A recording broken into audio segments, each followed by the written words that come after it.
Everyone, and welcome to the next Beyond session of the 24-hour Global Virtual Summit. This time we're talking about powering through change and particularly overcoming dynamic circumstances, trends and events in online payments.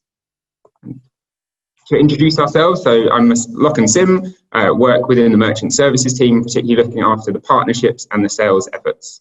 I'll go over to Dan to introduce himself. Hi everyone, I'm Daniel Lee, Group Product Manager for Payments at Kingfisher. We manage many things over there, including fraud and consumer credit as well within our remit.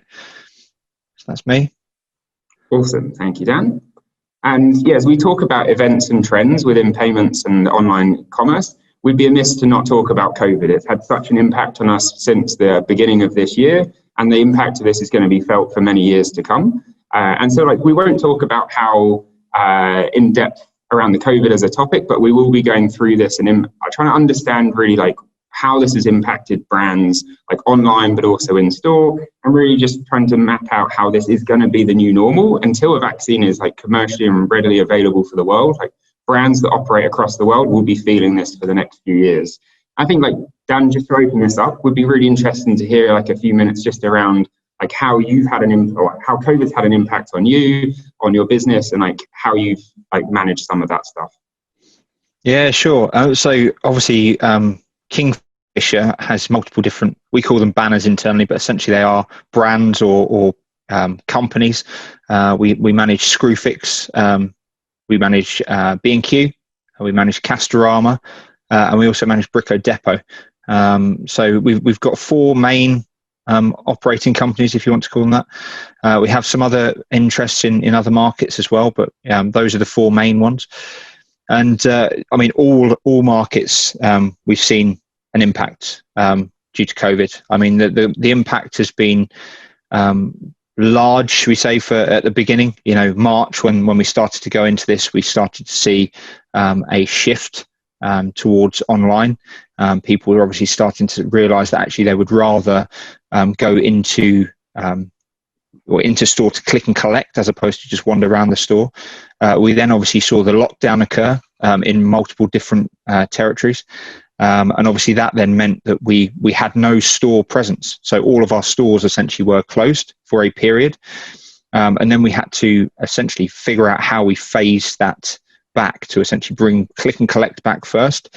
And then we also brought the stores back and reopened those stores. But obviously we could potentially be going into a second lockdown in some of these territories now, which again could bring back those issues that we saw the first time around. But to be honest, the way we reacted and the sort of privileged position I would say we were in with regards to being a key retailer in most of these territories, because obviously the products we sell, it wasn't fast fashion, etc., or something like that, which unfortunately got locked down a bit longer than we did.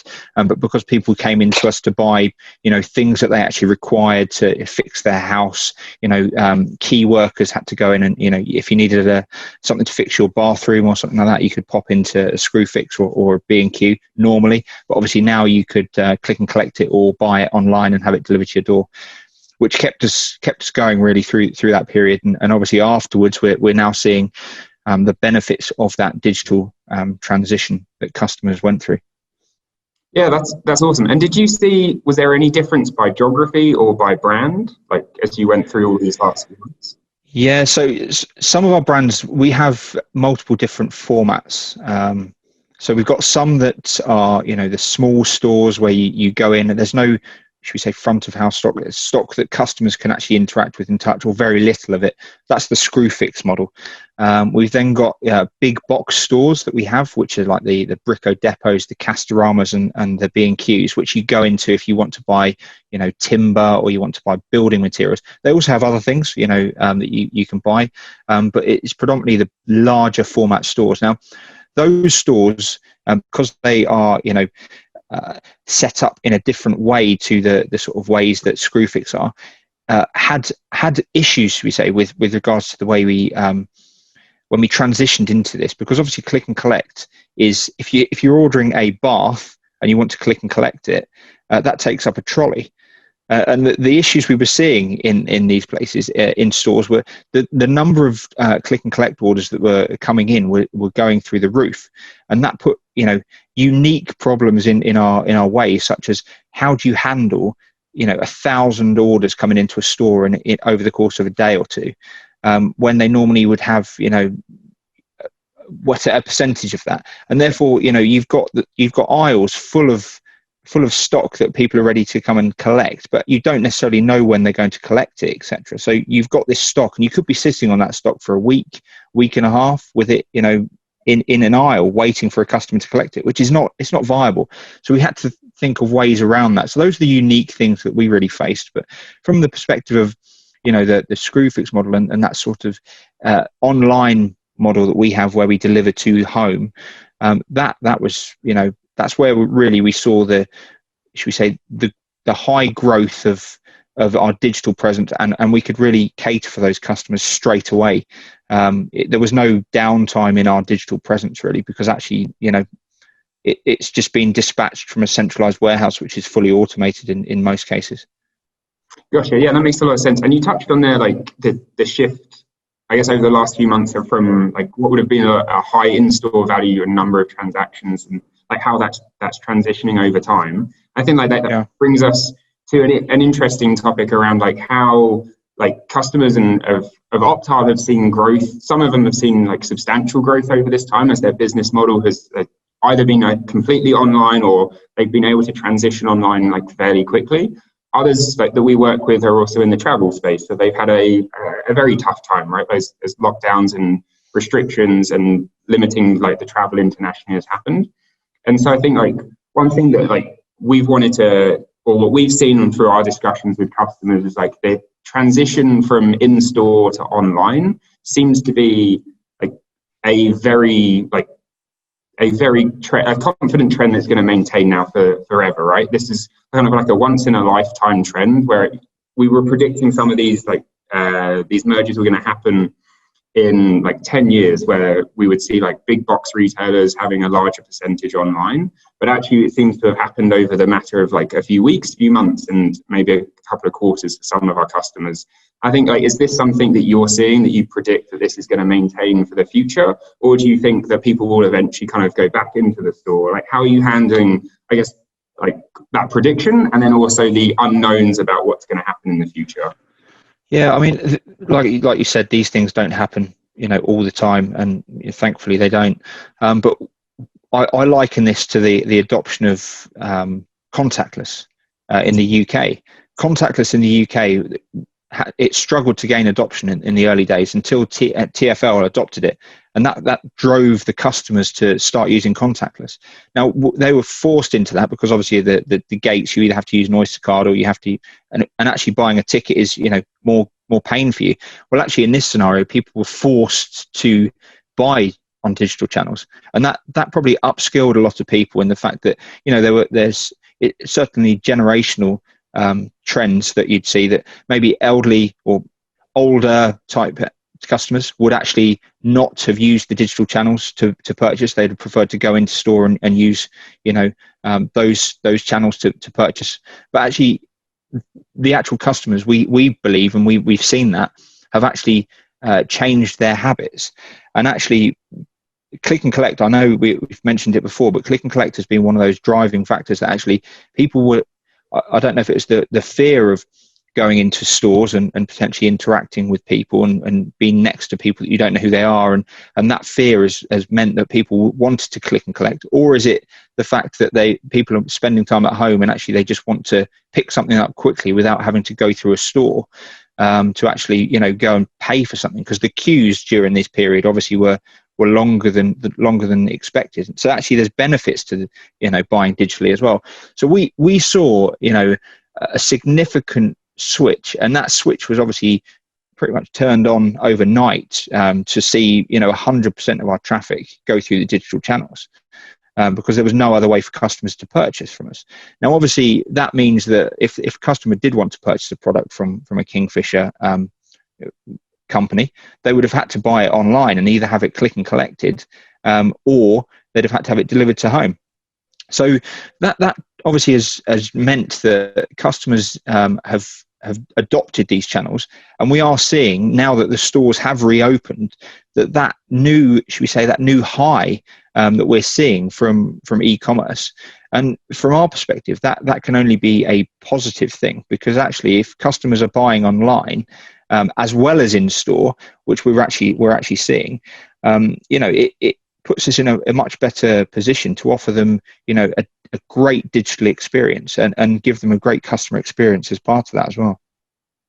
And that's interesting. You touched on that experience side. Like, as this shift was happening, did you what was it like being on the inside in terms of like 100% of your payments now coming under, I guess, like your responsibility in terms of the infrastructure and the setup? Like, how was that to live through? Yeah, it's one of those things we you kind of just have to deal with it when it's coming in. But luckily for us, because of the setup we have, and obviously, working with the partners we do to support us with our payments estate. And to be honest, we'll touch on this later, I know, but the fact that we've got orchestration in place, that meant that if we did have anything that went, fell over, we'd automatically fail over to secondary providers, etc. So those sort of that setup is key. But to be honest with you, when we started to go into this and people started to panic buy, it was the panic buying at the beginning that was really the bigger issue for us, because we saw traffic volume spike. And obviously, most providers at scale would have had to, scale up their infrastructure to handle that, as we did. And with that comes unique challenges. You end up in a position that, maybe your front end, can work, but the back end systems, you have to start to throttle traffic through to them because they just can't handle things. And we're in a privileged position as well, that we've set ourselves up for future success. And so luckily, we didn't have as much impact from that as other merchants might have. Maybe the ones that are just starting their digital transformations, as opposed to the ones that should say mid to full flight through that transformation. Yeah, I think that's where I think there's this. I don't know if you've seen it, but the McKinsey report that came out like a few weeks ago around like, when you look at each of these categories, and this table here is from JP Morgan around their predictions, but with the McKinsey one, they're kind of saying that like historically we would have always considered like the pure digital first brands would have been the Amazons, the Airbnbs, the Ubers, and they'd be the ones that are always like crushing the market. And now like McKinsey's saying because of COVID, like now you've got those digital pioneers within each of the categories. And if you're like not the digital pioneer, like you're really going to have a tough time against those competition. So it sounds like you're saying that like you think that like you guys have set yourselves up, actually pre-COVID, you were setting yourselves up to invest and are investing a lot in the digital channel. And actually you've seen the benefit of that investment because of like what's happened now with COVID.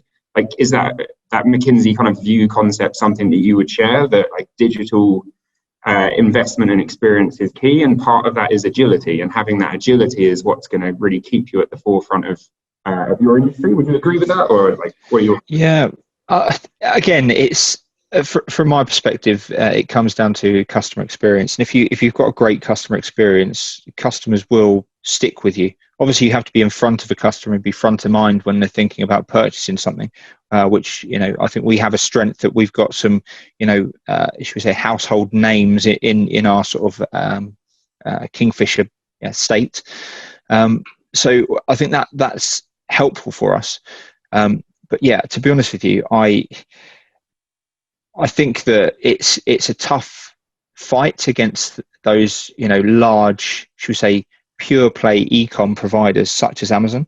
But I think it's, well within everyone's, gift to be able to challenge them. And I do think that those sort of, say, the niches that we sort of see, whether that be plumbers, in our case, plumbers, electricians, those type of niches, or it might be that someone wants to purchase, paint, where do you go in those scenarios? You either, you kind of have to go in store to see the product, or maybe you don't.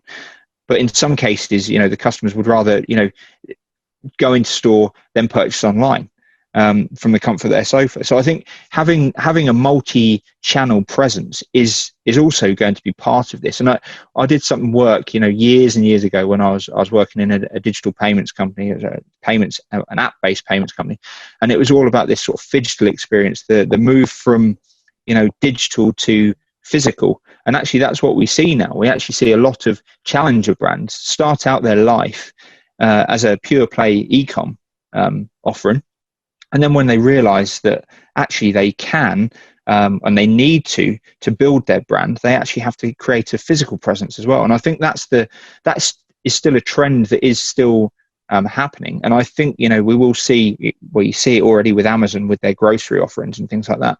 But I think that is still something that is, having a physical presence on the ground is something that you can't recreate with just a pure play ecom offering, which I think is, an interesting one to challenge the big play, ecom providers. But yeah, I definitely agree with that, right? And you've touched on a few of the other events and trends that are, I guess, going on in the commerce world. And specifically on the payment side of things, there's a few others, right, that have happened this year. Obviously, COVID's a huge thing, right? But there's also PSD2 is getting ever closer. And with yourselves operating in mainland Europe, your deadline's a little closer than the UK deadline. Just in case you wanted reminding of that. Thank you. And then you've also we've had the Wirecard news this year. We've also got things like new payment methods like the buy now, pay later. I think topic has exploded. You've got open banking. You've got Visa and MasterCard coming out with things like secure remote commerce. Of the events and trends that are on the market at the moment, what are the ones that you're also seeing that are taking up a lot of your mind share in your day-to-day role? Yeah, I think obviously you've touched on the big one there, which is PSD2, and I think from a merchant perspective, I think there's should we say short-term pain to get the long-term gain from that, and I do think that is overall a positive change. We do need to secure up these e-commerce channels. Luckily, you should never tempt fate, but we don't see a lot of fraud on our channels. But obviously there are other providers and merchants that would see a lot of fraud, and actually securing this is only going to protect consumers and also protect merchants and the whole ecosystem as a whole, which can only be a positive thing. However, the implications of rolling out something like this does introduce things such as the customer experience impact. What does that mean on conversion? How does that impact the bottom line of the business? All of these discussion points that come out, and I think that's one of the things that that's why it's got such a high view from everyone, really, to say what is that actually going to do to the e-commerce as a whole, really. But from my perspective as well, there's other things that are just as important. And obviously COVID has come and it's introduced this unique position in the sort of e-commerce space, which is how do you deal with other things? And you touched on the buy now, pay laters. Now, I think that is something that is I would bundle that into consumer credit. Some people disagree that buy now, pay later, but that to me is consumer credit, and we see a bigger demand for consumer credit. And the worry that I think that merchants would have, and certainly I think the providers of these services would have, is we've currently seen, and most countries have had a staff scheme that helps keep the staff in work. Like we've got furlough in the UK, they call it, and it means that the people aren't made redundant straight away. The problem comes in when those schemes end. What happens with consumer credit? If someone needs to buy something or they want to buy something, I think they're very different things there. If someone needs to buy a new washing machine because they've got a family and their washing machine breaks, then that consumer credit offer should be there. But if someone wants to buy in our case, if someone wants to buy, I don't know, a hot tub, and they potentially might be made redundant, it poses different scenarios that you have to handle, and actually then as a business you have to manage that. The providers obviously underlying that would are set up to deal with all these cases. But from our perspective, if you offer credit to customers that maybe eases the sort of weight of purchasing something and spreads it over an installment, over 4 months or 3 months, whatever it may be, or even longer. We might decide that we want to do it over a longer period, which we are looking at as well. But all these things really we're looking at in depth now, and we're starting to roll out solutions for to our customers to make sure they get the right solutions when they actually need them.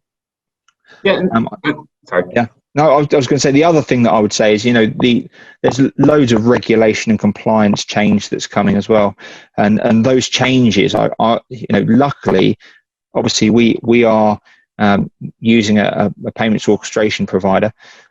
So from our perspective, a lot of that is abstracted away from us, and we actually use them to handle that complexity for us.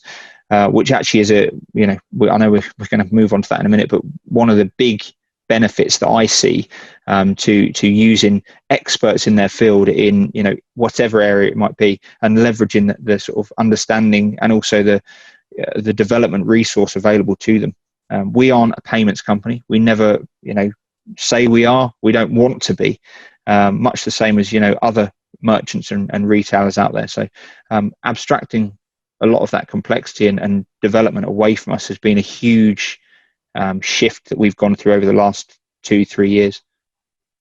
Yeah, I'm definitely going to come back to that. So I'll put a pin in that topic. Just on the buy now, pay later piece. So there was some research conducted in Australia where they looked at the top performing brands, and each of the top performing brands had offered more than one buy now, pay later solution to their customers.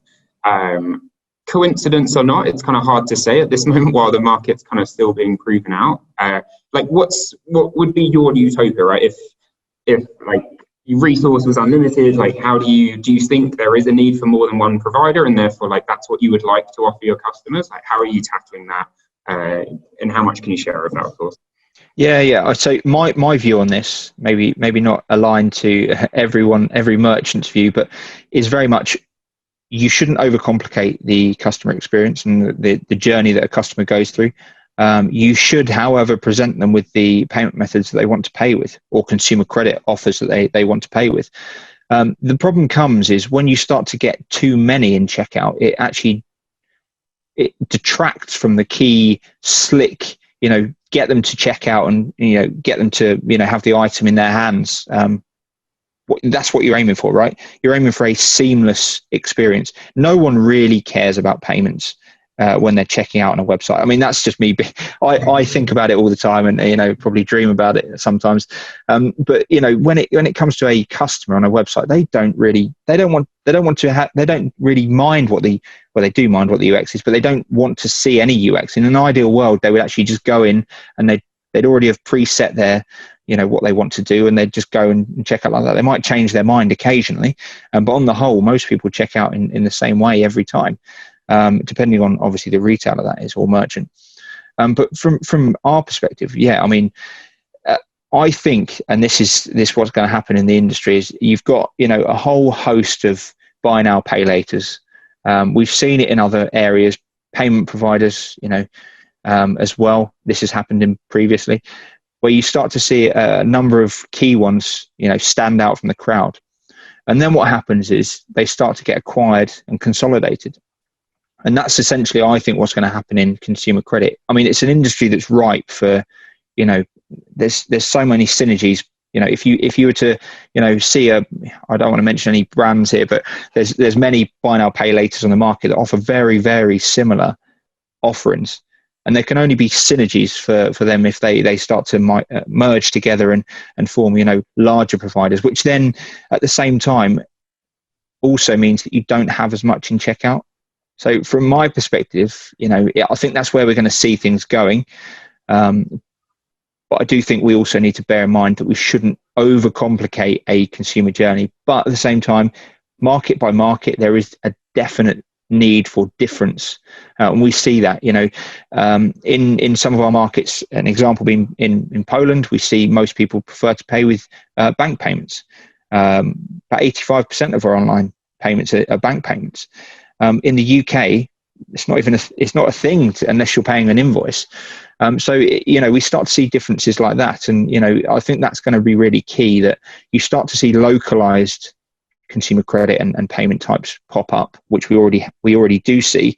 But I suppose that's where I see that there potentially being a potential for consolidation. Yeah, and I think that's also kind of, we're seeing the other side of that, right? So it's if we move on to the navigation of all of this complexity, that's where this comes through, right? Is the payment orchestration platform, and we're having a lot of discussions with customers around taking that buy now, pay later topic of, there are a number of providers, as you say, that some are in certain regions, some are in other regions, and it's about helping our customers manage, which ones to enable in which regions, how many to enable, etc. And what we're trying to do, and the whole concept of a payment orchestration platform, is to try and abstract some of that complexity and workload and effort from yourself and our customers, and make it more of a business decision and a relationship decision as you work out those with the individual providers.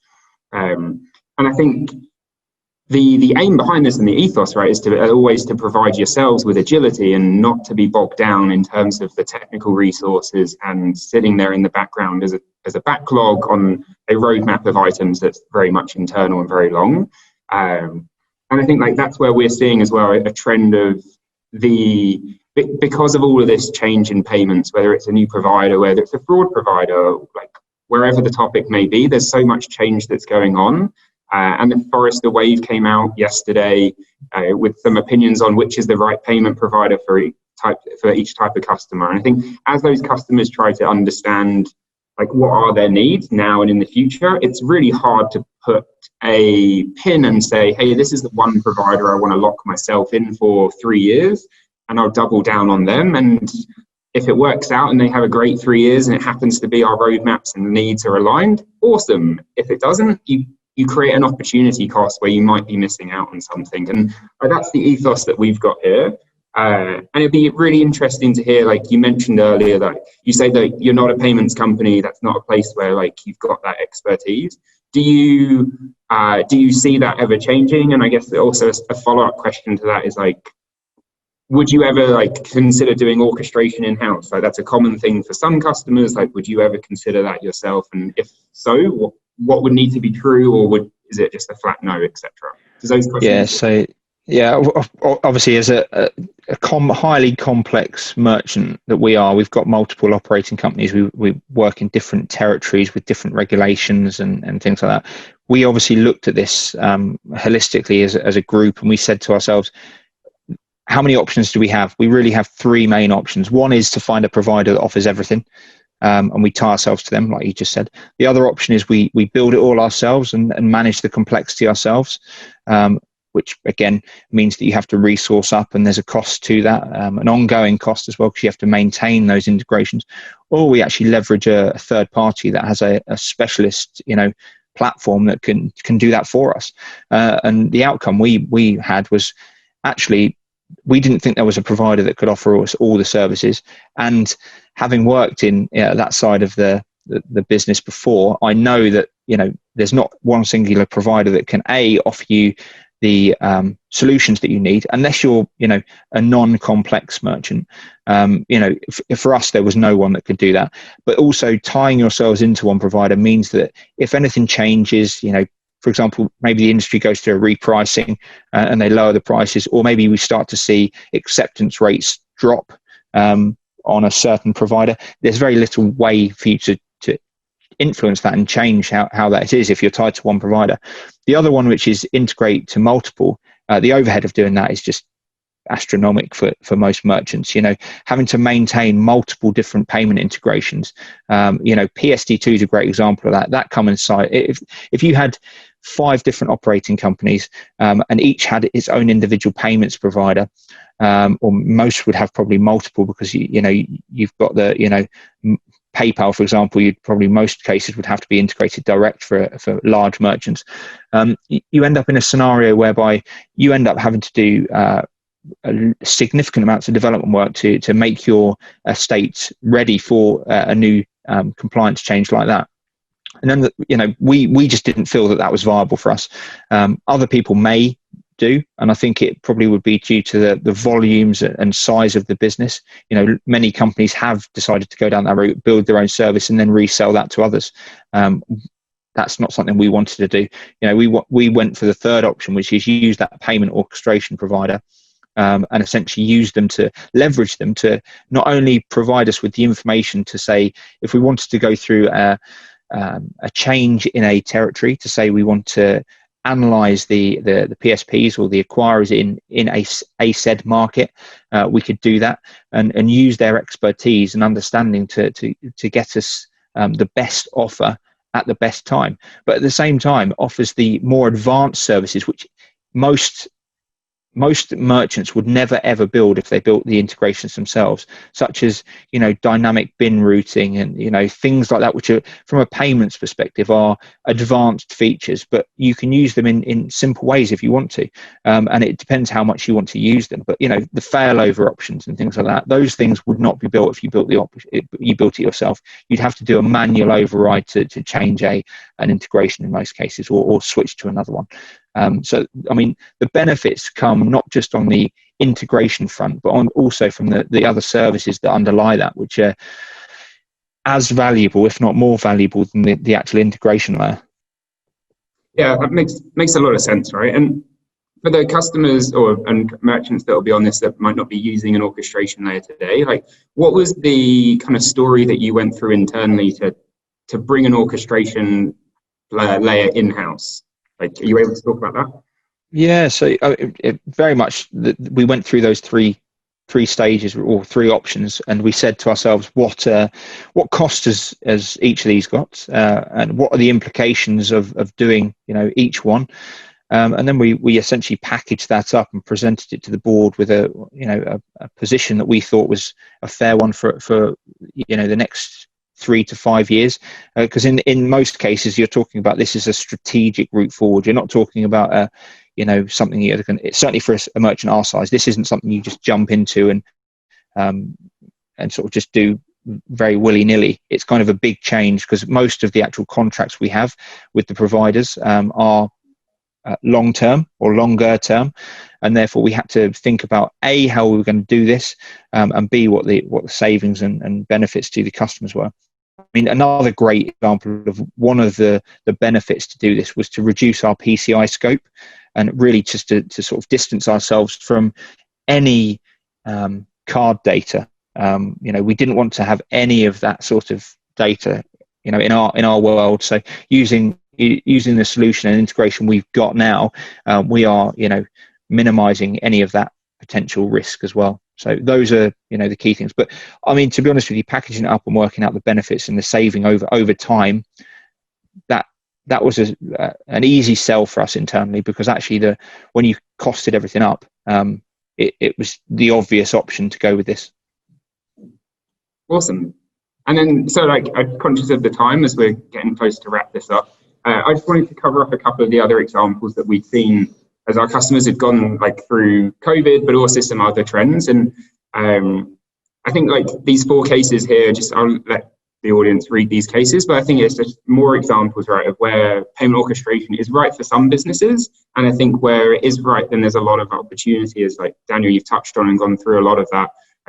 I think it's a fantastic place. And I think what we're seeing as well is there's a lot of customers who are in that stage around trying to build that business case, trying to calculate the benefits and the negatives, and really just trying to then put that forward. So I think I want to say a huge thank you for sharing everything that you've shared today. I think there's a lot of knowledge and experience that the audience will have got and taken away from yourself. So a huge thank you. And then we'll also open this up for questions, but also hope you've enjoyed this session.